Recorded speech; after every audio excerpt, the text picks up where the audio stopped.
కాకినాడ జిల్లా ఏలేశ్వరంలో వైసీపీ నేతల ఆత్మీయ సమావేశంలో మాజీ మంత్రి వైసీపీ నేత ముద్రగడ పద్మనాభం, నియోజకవర్గ ఇన్ఛార్జ్ ముద్రగడ గిరిబాబు పాల్గొన్నారు. పార్టీ అభివృద్ధి ప్రతిష్ట దిశగా పార్టీ శ్రేణులు కలిసి పనిచేయాలని గిరిబాబు సూచించారు. కార్యకర్తలకు అండగా ఉంటానని చెప్పారు.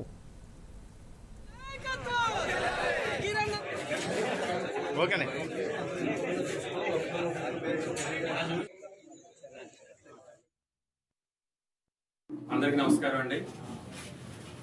మాజీ ముఖ్యమంత్రి వర్యులు శ్రీ జగన్మోహన్ రెడ్డి గారు ప్రతిపాడు నియోజకవర్గం కోఆర్డినేటర్గా అనౌన్స్ చేశాక మొట్టమొదటిసారిగా ఏలేశ్వరం టౌన్ రావడం చాలా ఆనందంగా ఉందండి. ఈవేళ ఏర్పాట్లన్నీ చూసిన వెంకటేశ్వరరావు గారికి, గోవింద్ గారికి, సూర్యకుమార్ గారికి, మన రాంబాబు గారికి అందరికీ పేరు పేరున కృతజ్ఞతలు తెలుపుకుంటున్నానండి.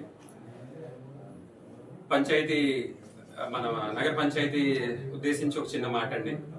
శరీరానికి గుండె ఎలాంటిదో మన నియోజకవర్గానికి ఏలేశ్వరం టౌన్ అంత ఇంపార్టెంట్ అండి.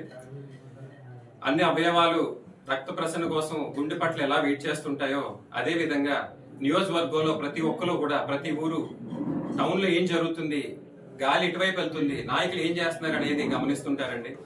అందువల్ల ప్రతి వార్డులోని ప్రతి నాయకుడు, ప్రతి వ్యక్తి ఒకే మాట మీద ఒకే బాట మీద నడుస్తూ పార్టీని బలోపేతం చేస్తూ ప్రతి వార్డులో మన వైఎస్ఆర్సీపీ జెండా ఎగరేయాలని మన అందరికీ నేను పిలుపునిచ్చానండి.